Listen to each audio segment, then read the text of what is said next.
Hi, guys. Welcome back to Bar Exam. I'm your host, Allie Rayner, and I'm here with the Bar Exam crew as always. We got Eric G in the building. What's up, Eric? What's the deal, y'all? What's the deal? And then we also have Shane G subbing in today. What's up, Shane? What up, though? What's up? All right, fellas. I hope that you guys had a great week in hip hop. It was actually pretty chill. The only person who seemed to kind of have a little bit of hate come his way was actually Tyler the Creator. So Tyler the Creator decided to jump on the Peekaboo track. He decided to jump on Kendrick Lamar's Peekaboo and make his own remix of it, make his own version. He called it, I believe, That Guy, and he made a whole music video for it and everything. Now, this is actually not the first time that Tyler the Creator has done something like this. However, it is one of the first times that he's gotten so much backlash because of it. So he went on an interview where someone asked him, how have you been, feeling since dropping it? How are the fans receiving it? And he basically said in the interview that he was kind of annoyed that so many fans were giving him hate for jumping on the exact same beat and kind of making it his own, but still kind of staying in the same style of Kendrick Lamar.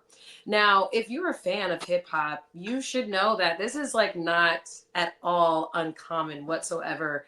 Mixtapes were a very, very big thing in like the 90s, the early 2000s. So we've actually had a lot of some of our favorite songs get remixed, and we loved it even more when it was remixed by a new up and coming star or somebody who was already great and famous. So we had to dive into this one. So coming before the bar, we are discussing remixes, and we're deciding whether or not we feel as though the original is the better version or if the new one ends up taking the cake. So we'll go through some of our favorite picks and we will decide. But of course, as always, we want you guys to help us decide in the comment section as well.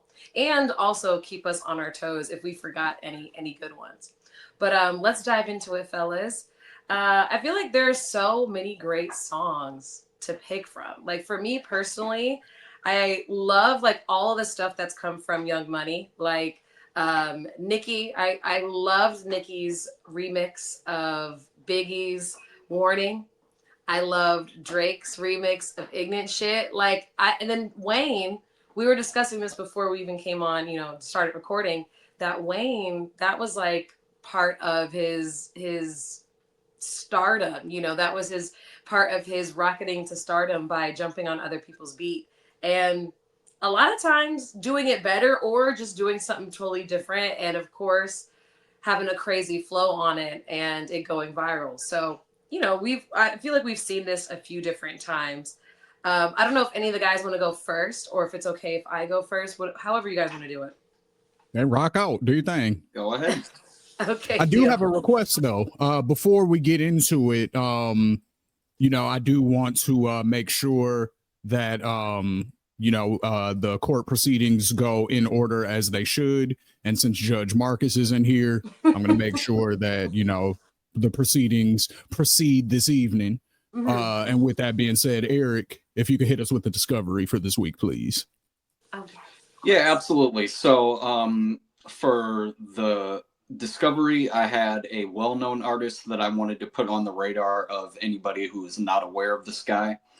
His name is SoFago. Um, I don't know if he's from Michigan or not, but I believe by the name he damn near might as well be, because of the name. If you know, you know.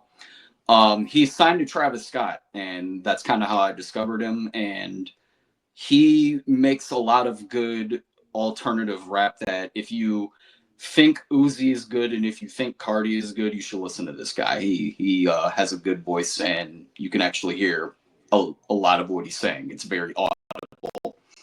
Um, and then for the other four artists I wanted to shout out, I wanted to shout out an artist named Skeeter LaFleur. I wanted to shout out C. Leach. I wanted to shout out De La Prime and Ben Fly. And again, just to run down those five for you one more time, that is SoFago, Skeeter LaFleur, C. Leach, De La Prime, and Ben Fly. Shout out to y'all. Shout out. Shout out to them. Thank you so much for the discovery of the week. Guys, go check out those new artists for yourself and get cultured, okay? Get cultured. Eric is amazing when it comes to his picks. But all right, so let's go back to diving into the remixes now that we know what's new and hot. So for me, I had to, like I told you guys, I went into my Young Money bag and it was kind of hard to decide. I think that I will leave my favorite pick last, but I'll start off with Nicki Minaj's Warning. I remember being young as hell, remember having one of those like janky MP3 players and having this song on there and being obsessed with it. And at the time, like I wasn't as well versed in Biggie, which is so sad, but at the time I didn't realize for a little while that it was actually a remix. At the time, I just loved that she was like such a badass. I love the storytelling. Once I got older, of course, I realized that she definitely took this entire concept from Biggie. And don't get me wrong, Warning from Biggie is amazing. I actually really, really love the original as well, because of the storytelling. You know, I feel like it really is one of those songs that you listen to and you get wrapped up into the story. You start being like, what? It's 5:46 a.m. Like, who the fuck is calling you? And then it's like, what are you talking about? You know, your peoples is telling you that you're getting set up. This is crazy. You know what I mean? So I just feel like it was such a good song, like all over. I love even the hook, the damn niggas want to stick me for my paper. Like I love that. I love it. So when The Nicki other went ill and part did about it, that song, the other ill part about that song to me is the fact that Biggie was having a conversation. He was essentially reciting a conversation he was having with other people, but it was just him the whole time. So you had to right? really pay attention to when it was like actually his words versus something that somebody was telling him. Mm-hmm. Yeah. And I just thought that that was really clever. Like you have to really pay attention to the actual words he's saying that to get that. Yes, I agree. I totally agree. Yeah, I love it. The whole back and forth. I thought it was genius. I don't know what exactly is my favorite. I feel like just the whole thing. I mean, I'll start from the top. I'll just do a little bit because this is bar exam, so we got to go over the lyrics. So he says, "Who the hell is this paging me at 5:46 in the morning? Crack of dawning. Now I'm yawning, wiping the cold out my eye. See who's this paging me and why? It's my man Pop from the From the barbershop. barbershop Told me he was having he told me he was in the gambling spot and heard the intricate plot.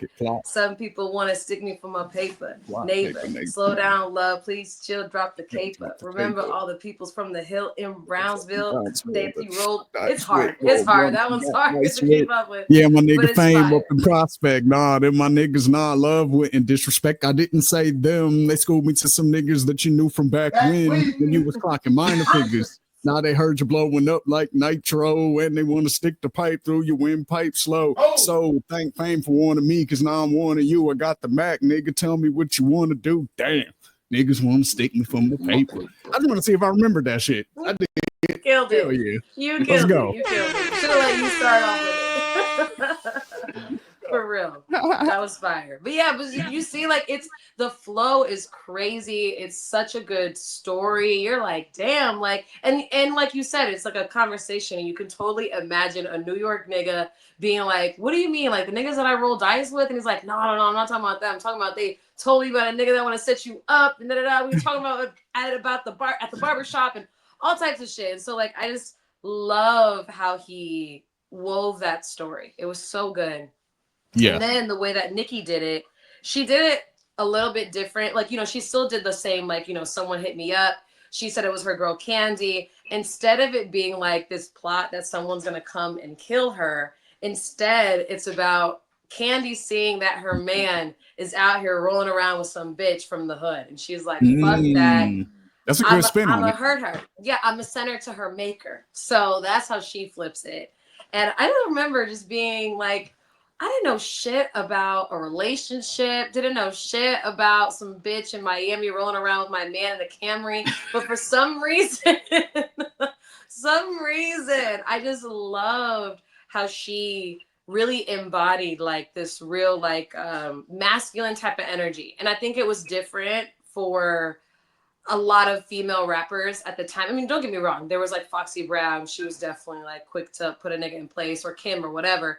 But I feel like there was such a gap, especially for my generation. It was more like you saw the Soldier Boys, you saw the TIs, you saw that, but you didn't really see a whole lot of women in the game. So when Nicki came out and she was saying shit like this, it was revolutionary to say the least. So the way that hers goes is, who the hell is this calling me at 12:47 in the night while I'm watching the fight? Looking at the phone, it's no name in sight. Blocked ID, knew something just wasn't right. It was my girl Candy from out in Miami telling me that my man was with some bitch in a Camry, car seat in the back like he started a family. Yo, can't stop playing. What the fuck is you saying? Like, I love it. Like, I can keep going on, but I just feel like she killed it. I feel like there were so many metaphors in here about murking a motherfucker.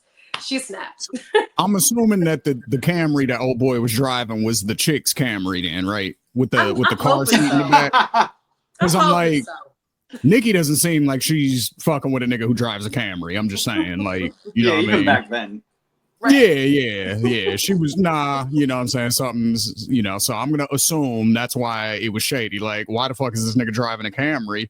And who's the bitch in the car? Hold up, let me call Nicki. Like, that makes sense. Period. And then what's also really interesting is, like, actually, if you listen to the mixtape version though, like all the way through to the very, very end, because you know how like on mixtapes they always do some like skit shit, some ad lib shit, and you're like trying to listen for the whole story. And what's so interesting is actually at the end, then there's like a knock on the door, just like in Biggie's song. However, instead with this one, it's the feds.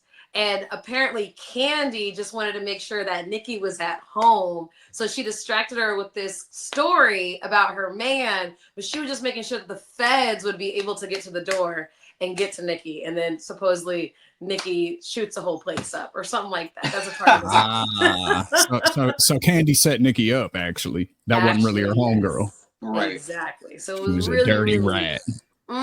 It was a very twisted story. But I just thought it was just, you know, a great example of a remix / cover, you know? Yeah.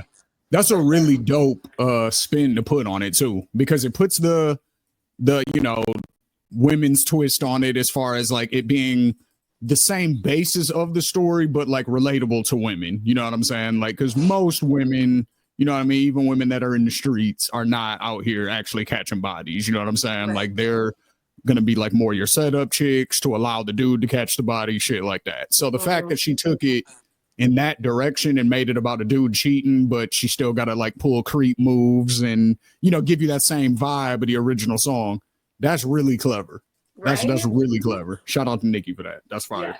Yes, the other thing that does too is it helps bridge the gap within the eras, because you can hear Biggie's lyrics on that song and you can tell what era it came from just about like some of the things he's saying, like talking about a nigga paging him and shit. Whereas in Nicki's, she's talking about reading the text message and shit like that. And like you can just like catch little differences in little subtle things that they say that like you can relate it to the different eras that they came from too. And I think that also is really cool. That's a good point. That is a great point. You know, actually, the main reason that I even went back to find Biggie's version was because because I found hers first. I found it off of fucking LimeWire. I downloaded it to that little janky MP3 player at the time, and then, you know, I was listening to it so much that I started like trying to, you know, like remember the lyrics or whatever. And I think it was like my brother or somebody who was like, you gotta hear like the original, you know? And so that's what made me go back and find out Biggie's, you know, verse. And of course I fell in love with that one because I realized, yeah, that one was a bit, I can't lie, that one was a little bit better. But still, I just love the whole concept. So you're right, it's totally bridged the gap between the generations. For sure. Yeah. Yeah. Boy, LimeWire was a time. Man. Wasn't it? I can't believe that like we're so evolved from that. We don't have to do any of that shit. Man, I felt like it felt like you were about to get raided. You were like, I'm gonna download this shit. Because at first it was great. It was free, it was fun. You didn't think there was any consequences. And then you start hearing about motherfuckers getting in jail, getting in trouble because of LimeWire, because of was it Rhapsody? Was it something else? I got a funny LimeWire story actually. Yes. On that same along those same lines. So I had just got a computer. This was like probably 2015, 2014, 2015, something like that. I just got a computer and I was just going crazy downloading shit, right? Like just downloading just full libraries of music and just going crazy, just full discographies and shit.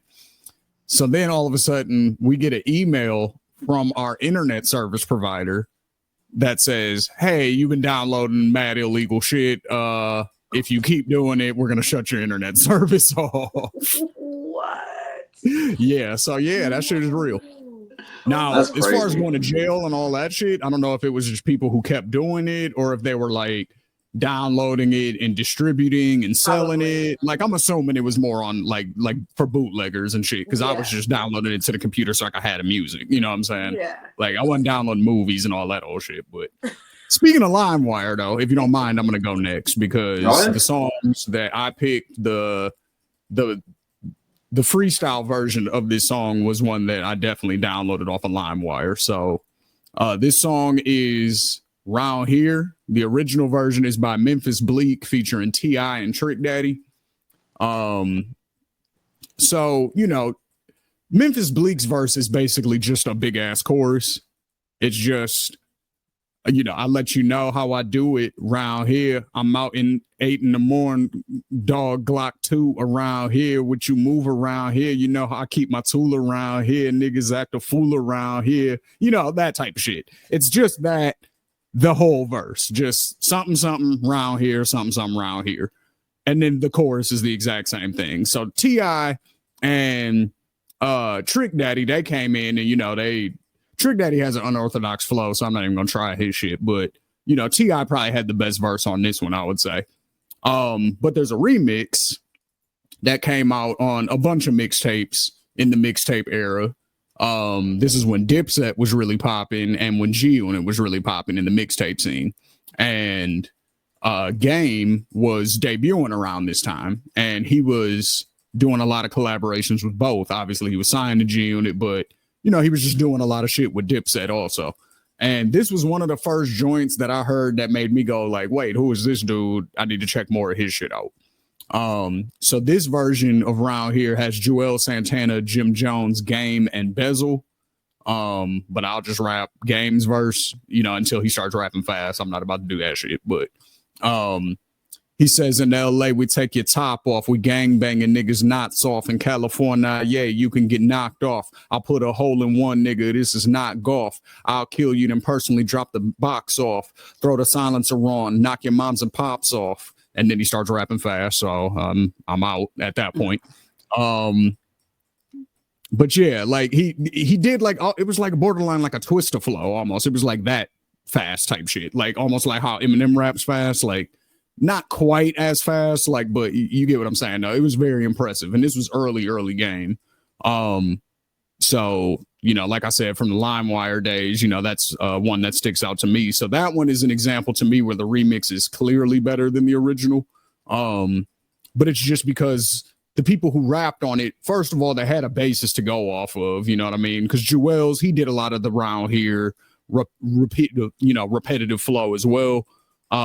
But he didn't do it as much as Bleak did. So that automatically kind of makes your verse better, you know, as long as you maintain a flow and just say something, like you're already going to be a little bit better than Bleak's verse. Trick Daddy, like I said, his flow is kind of an acquired taste. So it's like, if you don't like his flow, then you're not going to like his verse. T.I., he held it down, you know, T.I., he's good. So, whereas on the Dipset version, I like Joel's verse. Game came hard. Jim Jones actually had a pretty good verse. And I say actually because at the time he was kind of hit or miss with his flow. Like he was doing whatever he wanted on certain beats.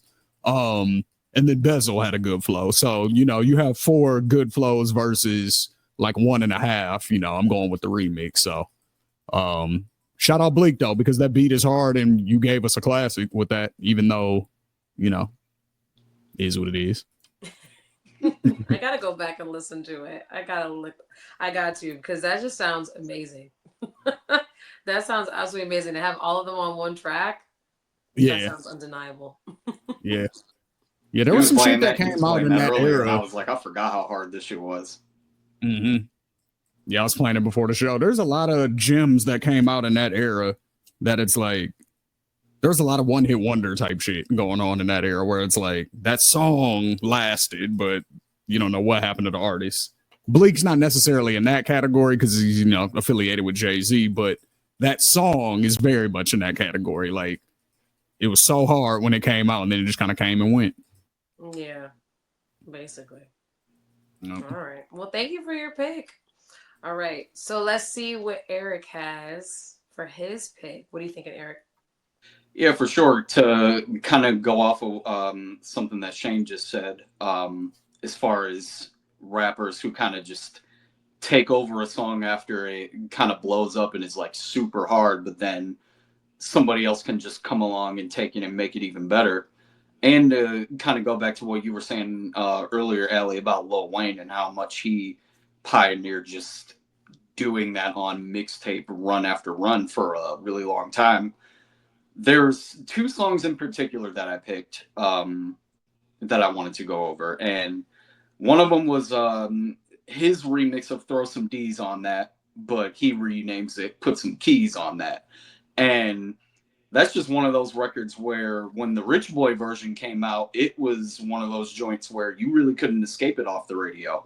Like they were playing that repetitively, but the thing that made me realize that Wayne's version was kind of overtaking that was because I would turn on the radio sometimes and I would hear Wayne's version of this record over the Rich Boy version. Or sometimes DJs would take like Rich Boy's first verse and they would throw Lil Wayne's version of the record, even if it was edited, which back then there were no edits on the DJ version, so they just had to do it themselves. They would just splice in Lil Wayne's verse. I got them 24 inches sitting on them Joe buttons in the trunk straight, jumping bitch, I can't hear nothing. Or I might do the Spurs sitting on them Tim Duncans and I'm in their Lamborghini. I do donuts like Dunkin's. How come every bad bitch with a pussy wanna fuck them? I just feed them straight drugs and I watch them fuck each other. Like they would just throw that whole verse just on the radio like after Rich Boy shit, and niggas was fucking with that shit because around that time like you couldn't escape hearing Lil Wayne like everywhere. This is of course around that time when Wayne was basically all over the radio and in everyone's car on mixtapes. So it was no surprise to hear that. And then the second song I wanted to bring up was his remix over Swag Surfing.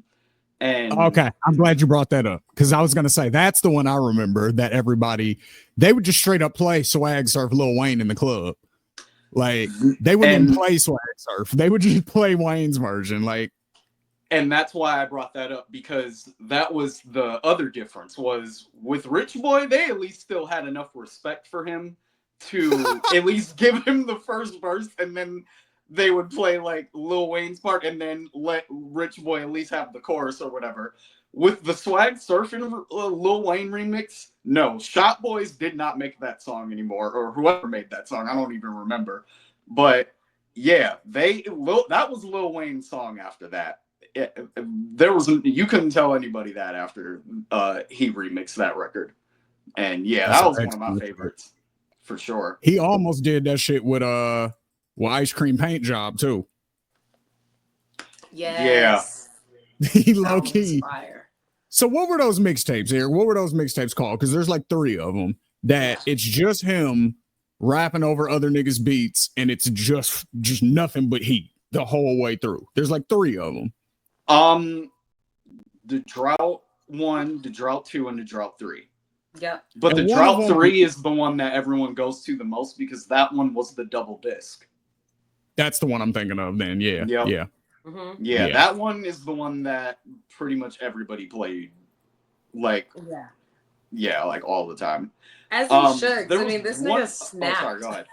You No, said I was what? gonna say he just snapped on that one. Like I remember, like before, I remember him being more so like on more of like the rapper beats. You know what I mean? But on this one, he went crazy. He was on everybody's beat. Like I remember he was on Beyonce's fucking beat. I was like, okay, Yeah, upgrade. all right, fuck it. And went Apparently crazy he's on gonna be on Beyonce's beat. Like nobody wants to touch ever any of Beyonce's shit. But Lil Wayne, he don't care. So I think yeah, he did an Alicia he Keys song too. The other one, Eric, the other one that we missed, this is the other one I was thinking of. No Ceilings. That was the other one. Yep. That's the one he Yeah. dropped right before he got locked up in like 08, 09 or whatever that was. It was No Ceilings, and then it was Drought 3. Those are the ones I'm thinking of. You can Yep. basically run those back to, and that's why I said it was 3, because Drought 3 is a double disc. So that's what made me think that. But yeah, you can run those. Like they used to just when I was in college, they would just play those sometimes, like at house parties and shit like that, and they would rock the party. Like you wouldn't even need a DJ. Just put them on, throw it on shuffle, and just let And you're Wayne rock good. your party. It was good. Yep. Hell yeah. Yeah, Yeah. for sure. For sure. There was one other remix I wanted to bring up just because we when we started talking about this, I just went down a list of some of my favorite remixes off of regular songs. And this is a remix that I haven't heard in a very long time, and it slipped my mind, and I'm really glad I found it.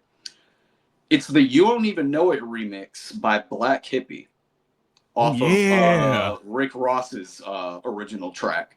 This Good remix call. is one of the best remixes ever Yeah. to me.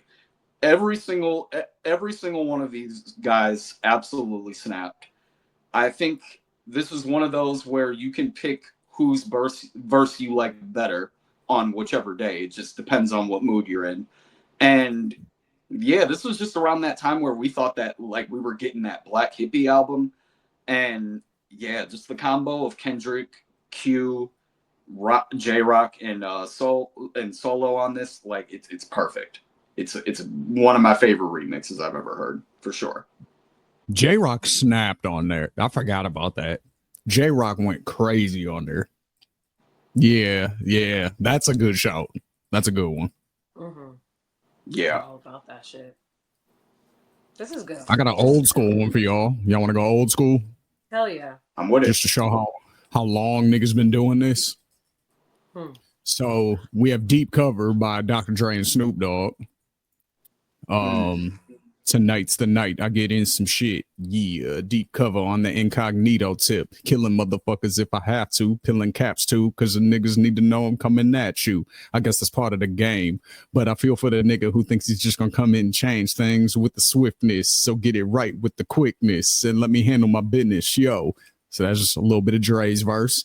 That reminds me of my dad, because he used to always tell us to do things with the quickness. So shout out to Pops. But now a couple years later, that came out in 1992. And in 1998, Big Pun and Fat Joe used the exact same beat. And they did a remix called Twins. And it has one of the most repeated lines, I would say, when people make like lyrical miracle jokes and rap about rapping ass rappers, they go to this line a lot. So the song starts with Fat Joe, or I'm sorry, with Big Pun. Ready for war, Joe. How you gonna blow they spot? I know these dirty cops that'll get us in if we murder some wop. Hop in your Hummer, the Punisher's ready. Meet me at Vito's with noodles. We'll do this dude while he's slurping spaghetti. Everybody kiss the fucking floor. Joey crack, buck 'em all. If they move, noodles shoot that fucking whore. Dead in the middle of little Italy. Little did we know that we riddled two middlemen who didn't do diddly. Now, obviously, that last line is the line I was referring to. Everybody goes to that line when they're talking about like rapping ass rappers, but that's where it comes from. Now, which is better, which is worse, that just sort of depends on, that depends on a lot of things, like the style of rap you like. If you prefer West Coast rap, you're going to like Dre and Snoop's version more, just because they have more of that West Coast slang, the West Coast flow, especially like that early 90s West Coast flow where they used to like kind of hang on, they wouldn't like end the verse, on the, like how East Coast rappers, it's hard to explain, but like East Coast rappers, they'll end the bar like at the end of the bar, whereas West Coast rappers, they'll like hang their word into the next bar. Like, you get what I'm trying to say? Like, I don't know, Yeah. like it's hard to explain, but they'll be like, I don't know, like It's almost they'll like if hang you. their- It's almost like if this is for people who can read music out there.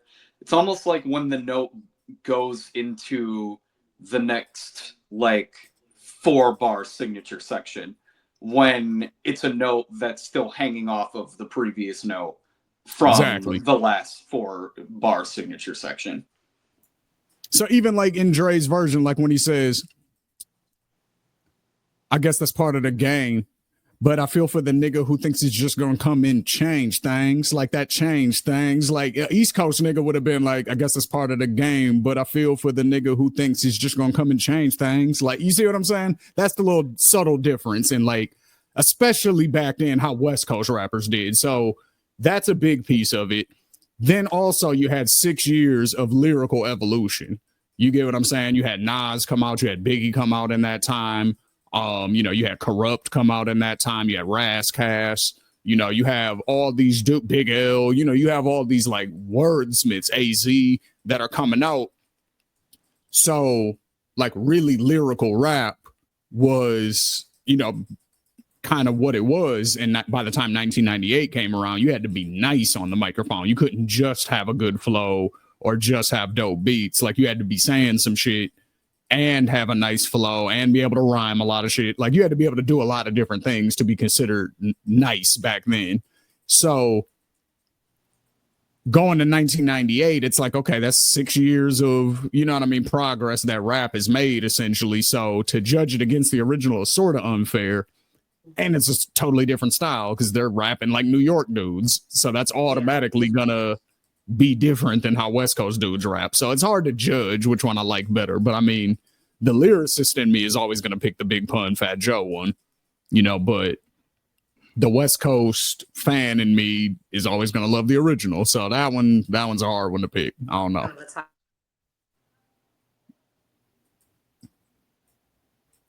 Oop, you froze, Allie. Air, go ahead. What was you about to say? Yeah, I mean, for that one, I think I definitely see your point, because with that record, you can really visualize the West Coast version and the East Coast version based on the rapping style in and of itself. Like, Yeah. you can picture Dre and Snoop's version and picture yourself on the West Coast and feel that vibe, versus when you actually listen to Pun in Fat Joe's version, you can visualize yourself on the East Coast. And you can feel the exact same way in that respect. So I like how the beat and nothing about it, they made it like they didn't like change the beat, they didn't edit it or anything like that, but you can still get a different feel based on the style and how much it evolved around that point. Yeah, definitely. So for sure, it's like that's a good way to put it. Like, when I listen to Deep Cover, I feel like I'm in California, in LA, on a mission with some gangbangers getting ready to do something. You know what I'm saying? I feel like I'm playing San Andreas for show. Yeah. Whereas like when you listen to Twins, then it's more like I'm in the projects in New York, you know, with a ski mask on and some Timbs, getting ready to still do some dirt, but you know, the vibe is different. There's some snow on the ground over here, whereas, you know, in Cali, like we got to wait till nighttime because it's palm trees and it's nice out and shit and people are shopping. So we can't be gully in Hollywood. Like, we got to wait till, you know what I mean? Like, Yeah. So, yeah. So I'll go to my next one then, since just because we're on this Lil Wayne kick right now. The next one that I'm going to present is the newest one out of all of my picks. It's Show Me What You Got by Jay-Z, and Doe is What I Got by Lil Wayne. So Show Me What You Got, get a drummer some, Shit, I already gave the summer some. It's the winter's turn. Hovey Hove is the coldest. I'm just getting better with time. I'm like Opus, one, young, no two alike, like a snowflake. Okay, show me what you got, babe. Words are slurring, engine purring, mommy front, but I'm so determined. Shots of Patron, now she in the zone. I ain't talking about the 2-3. Mommy in the zone like the homie 2-3. Jordan to James, make no difference. We all balling the same. Nigga, I am the Mike Jordan of recording. Nigga, you might want to fall back from recording. You know, so little sample of the J version. Then we have Wheezy. Give a woman none. I already gave my brother some. It's my sister's turn. Pause. Ain't it funny how the fish do burn, but your boy just relax like a fresh new perm as the world in the barrel of the pistol turn. And we get it how we live, never live and learn. Gotta talk about the flow because you is concerned. Only down south rapper could have been in the form. Or the commissioner or Wu-Tang nigga. Trying to tell you I can kick it like Liu Kang nigga. Got that Sub-Zero flow. How you want me, ma? Tell her get over here like Scorpion. And when it comes down to this recording, I must be LeBron James if he's Jordan. No, I want rings from my performance. I'm more Kobe Bryant of an artist. Same coach, same game, been starting. Same triangle offense. So a lot of people, now I want to bring this up because a lot of people felt like those were shots at Jay-Z. In my opinion, that was literally him giving Jay-Z props. He's saying, I must be LeBron James if he's Jordan. Okay, so I'm acknowledging Jordan and the greatness that is Jordan. Cool. And you're him. Cool. I'm LeBron James. Also debatably the best to ever play the game. I'm not taking away from what you did. I'm saying I'm a different person who's comparable. You know what I'm saying? Like, is that a diss? Like, and then even continues on to say same coach, same game, been starting, same triangle offense. He's basically saying I'm taking the Jay-Z blueprint for the, you know, pun intended, and doing the same thing. And then, okay, you create a Rockefeller, I do Young Money. You got, you know what I'm saying? Like, you got Kanye, I got Drake. I'm just paralleling your career. Like, you laid out the map. So to me, that was like props. I look at it the same way. I think people made it a thing because people wanted to make it a thing. Yeah. That was one of those beefs that was always a rumored thing that Wayne and Jay always had tension with each other, but nobody ever really confirmed that or like actually came out and said that was ever a thing. That was one of those fan-made beefs that people just wanted to cling on to and actually be real when it never really was that. Well, at that time, because Wayne definitely did diss Jay-Z on a record where he said something about kidnapping his baby mama and being a real blood and all of this stuff. Like that I remember that definitely happened. But it was a very come and go moment. You know what I'm saying? Like, it didn't stick. Like, a few people were like, what's that about? That's weird. And then it was kind of done. So yeah, basically it was nothing the whole time, but there were little moments where I understand where the speculation about the tension came from. Yeah. Yeah. I mean, it's easier to find that lyric. Clearly, yeah. Jay-Z helped him with his taxes and with his debt and stuff. So yeah, they're all right now. Like, yeah. They seem that they're pretty cool now. All right. So, Eric, do you have another pick? No, I gave my picks away. Oh, cool. Because I was saying I got one more and then I'm done too. All right, cool. All right. Well, actually, kind of going in the same direction as you did. I did a Young Money remix to a Jay-Z song. So one of my favorite songs from Drake and Lil Wayne is Ignorant Shit. And actually, the original is from Jay-Z off of his American Gangsters album. So, of course, he had to stay on theme. So, American Gangster, he was just talking about a lot of just like his I guess, like his career before becoming a rapper, like him being in the drug game and all that kind of stuff. And he used a lot of samples on here from like the Isley Brothers and even like some B.I.G. tracks and stuff like that. But this one right here, Ignorant Shit, was a really popular one because it also had Beanie Siegel on it as well. So it was a great song. I loved it. I loved the flow. I loved the sample all around. I was just a big fan of it. And so he's actually talking about, like I said, him being in the drug game. When Drake and Wayne talk about it, they more so kind of flip it in terms of like they're still talking about like luxury. They're still talking about a life of opulence, but instead they're talking about like from their perspective of it being from like a rapper, not being from somebody who's actually in the drug game.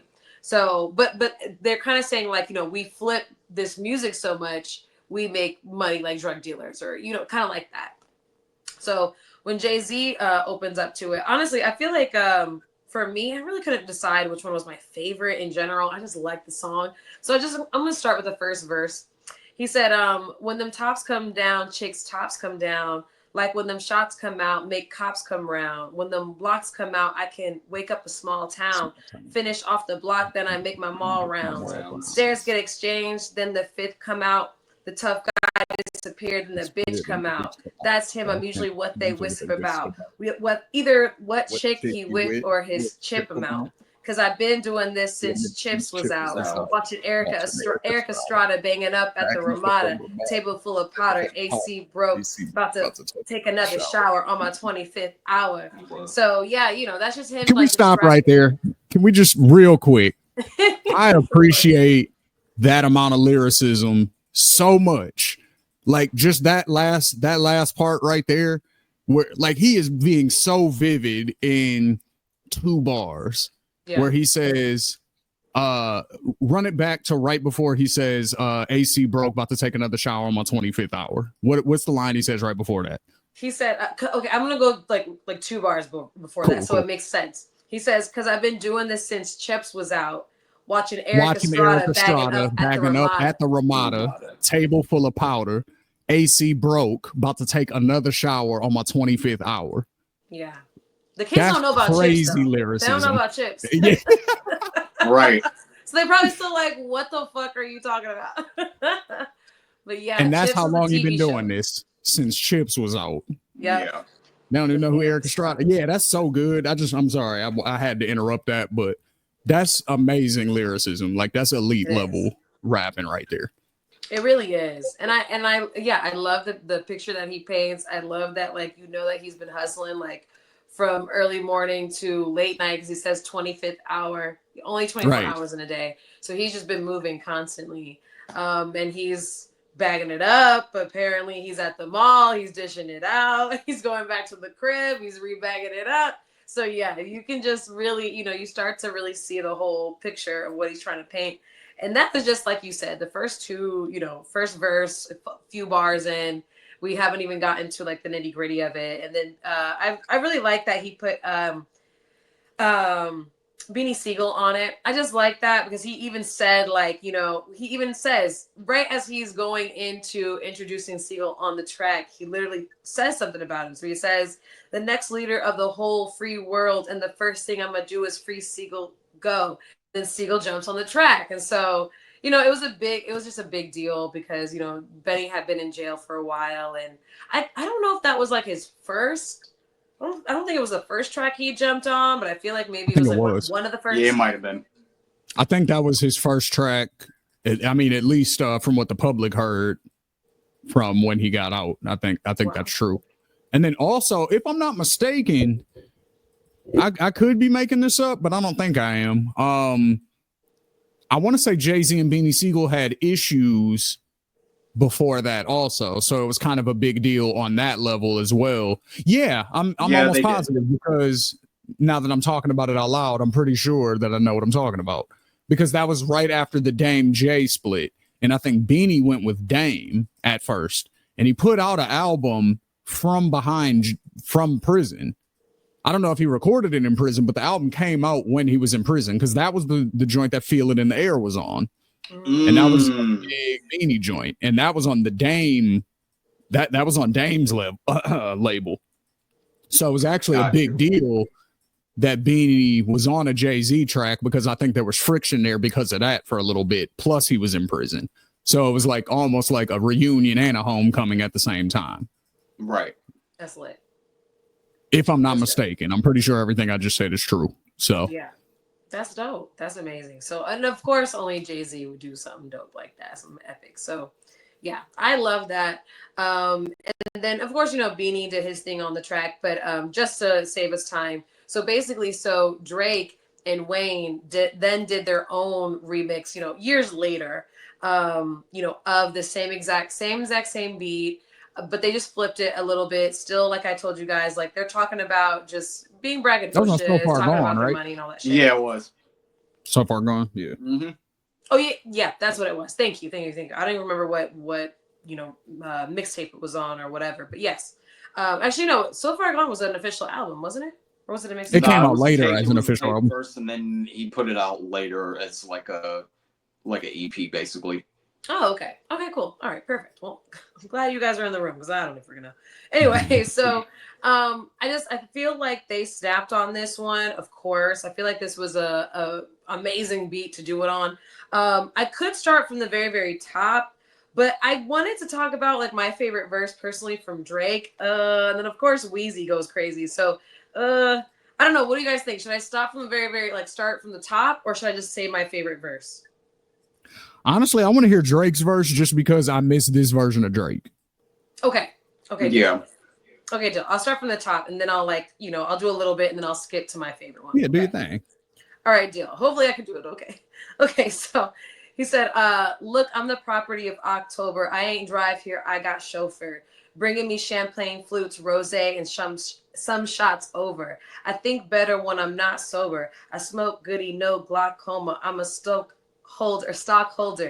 Private flights back home, no stopover. Still spitting that shit that they shot Pac over. The shit my mother looked shocked over. Yeah, but what with a canvas, I'm the group of 7, a migraine, take 2 Excedrin. I'm the once, twice over, I'm the new 11. And if I die, I'm gonna do it repping. I'm never do a second. So I feel like Drake goes crazy on it. His flow is. And I that's see why what I you want mean. to. I see what you mean by that flow, because he doesn't. He don't rap stopped like that rapping anymore. in that pocket a long time ago. I don't know exactly. Maybe around if you're reading this, it's too late era. Maybe when he kind of started switching up the flow a little bit around that time. But that pocket right there, he doesn't rap like that anymore. And I think that is. I miss that so much. Probably some of Drake's best rapping is when he used to rap in that pocket. What did he say? I'm the what was the I'm the new 11 line? Like, yeah, that one was a little bit difficult. That one he says, what does he says? The shit. He says, is it that the right one? He says, yeah, but I'm with the canvas. I'm the group of 7. A migraine, take 2 Excedrin. Mm-hmm. And then the one after that. I'm the once, twice over. I'm the new 11. I'm the one, twice over. I'm the new 11. That's hard. Give me more lines like that, Drake. Like, give me that. You know what I'm saying? Like, give me more of that. Less going through girls' purses and finding their cell phone numbers and all of that. Like, give me that, Drake. Yeah, and less poppy lines. Yeah. That's true. That's very, very true. Now, my favorite line from this verse was when he shouts out Heath Ledger. So he says, rest in peace to Heath Ledger, but I'm no joker. I'll slow roast ya, got no holster. Wet glass on your table, nigga, no coaster. Burn bread every day, boy, no toaster. G and Taz got a cig, but I'm no smoker. They just handing chips to me, nigga, no poker. Like, that's crazy. Like, he was in that pocket. He just killed it. Like, he just kept going crazy. So, yeah. And when you're a punchline rapper and you find that type of pocket, it's like a blessing and just like it's just a gift that came to you because it's so easy to just go from there. You see how easy that is for him. Like, he could have did that forever, probably. He could have just kept going. Such, no, like, I'm no smoker, no joker. Like, you can just keep doing that and come up with creative ways to end the line. Like, when you're a punchliner, that's the shit right there. So, yeah. And then, what I also love is that, he keeps going on because it is a great pocket, like you said. But then also, remember when I said that Jay-Z was like, all right, and the first thing I'm going to do is free Beanie Siegel, go. And then Beanie jumps on the track. So Drake did the same thing, but with Wheezy. So then he goes, first thing I'm going to do is free Wheezy, go. And then Wheezy jumps on his verse. And of course, Wheezy goes crazy. And it's amazing. I mean, his goes into, he says, And I take probation. I don't want that TI and Vic vacation. Private plane, pick location. I'm going to the bank to make a big donation. Yeah, I don't stunt. I stunt hard. And if the food ain't on the stove, I ain't hunt for it. But in the meantime, you can call me young Roy Jones Jr. fighting the drugs and guns charge. Shit, don't leave me on. I don't know. I'm not the greatest at this, but he really, I feel like he kills it. I feel like maybe one of y'all would do better at it, but I just love that they went with the same type of like theme of like, okay, Drake's gonna start it off. If he's supposed to be, like, I guess I don't know if at the time they were even debating if he was gonna be the new Jay-Z or whatever. But I think that it was just at the time it was perfect timing because I think maybe was Wayne coming out of jail at that time? He might have. Wayne was either just coming out or he was just going in. It was one of the two. Oh, was he? Okay, got you. Okay. So then that makes sense. So I feel like it wasn't even so much of like the comparison, so much of who's playing Jay-Z right now, but maybe more so of just the timing was perfect of someone out of the two of them was going to be going to jail. So it was a perfect song for them to be on. Even a little bit of just aesthetics, I think, might have played a part. Because like Drake is the clean cut one, Jay-Z's the clean cut one, Wayne is the grimier one, Beanie's the grimier one. So it could have been, along those lines also for sure. Yeah. I did find the exact lyrics to the Lil Wayne Jay-Z thing that I was talking about though. So I just wanted to bring that up real quick. So in Ham, Jay-Z said, niggas fantasize about the shit that I do daily, like these rappers rap about all the shit that I do really. I'm like, really? 500 million, nigga? Really? You got baby money. Keep it real with niggas. Niggas ain't got my lady money. So everybody took that as a perceived shot at Birdman. Ooh. So Lil Wayne responds and he says, talking about your baby money. I got your baby money. Kidnap your bitch. Got that how much you love your lady money. So that was his response to Jay. And then it didn't go anywhere after that. Yeah, I remember that. Yeah, that didn't go anywhere. Yeah. But that did happen though. So yeah. You are right though. It did happen. Absolutely. All right. Well, yeah, I feel like those are some of our best picks, honestly. Like that was fun going through the remixes.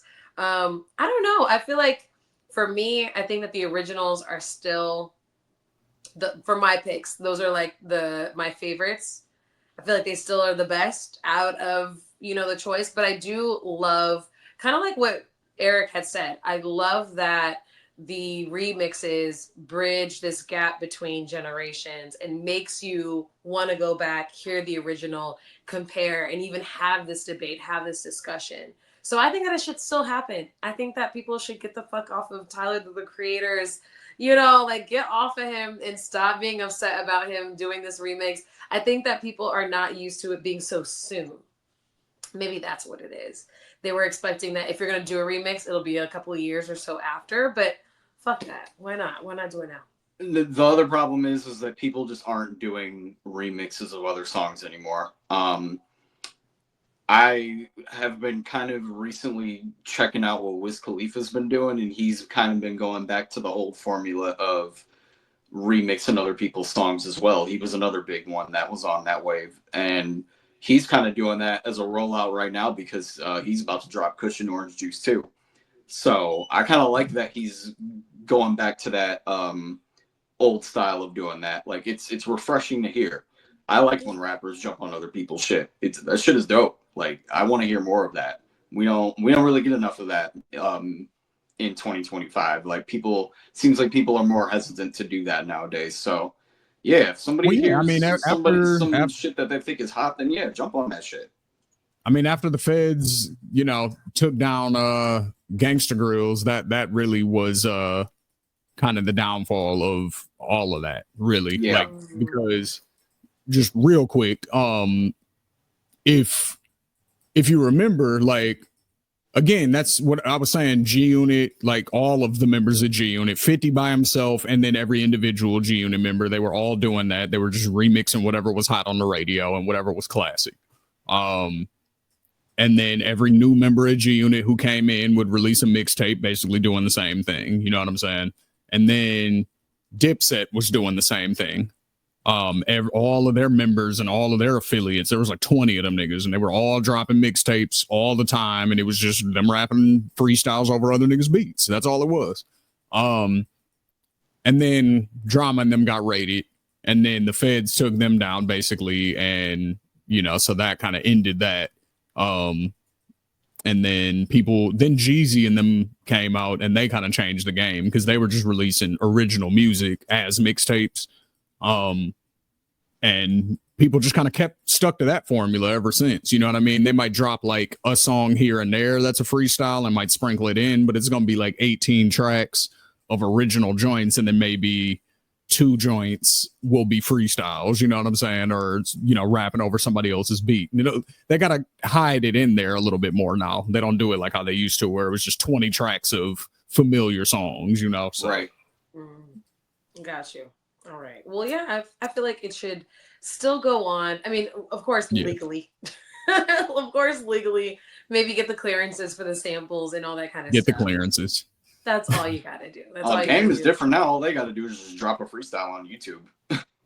True. That's true, too. Yeah. That is true. Game ain't the same as it was back in the mixtape days. Yeah, that's true.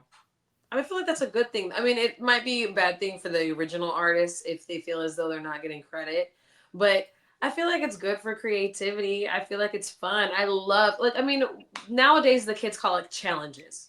You get on TikTok and you do the residuals challenge. You do the you know what I mean? So they do it now. It's just they call it a challenge and they do a quick little snippet for TikTok or whatever the fuck, but let's bring it back. Let's bring back the mixtapes, the EPs, and doing shit like that on there too. Why not? I'm with it.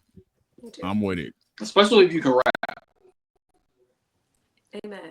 Exactly. If you got some talent, then why not? But all right, guys. Well, I think that we did all that we can do on this episode, on this topic.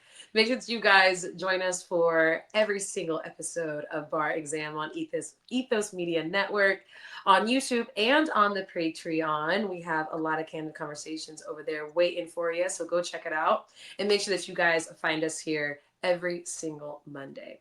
We will see you guys later. This is Bar Exam. Bye.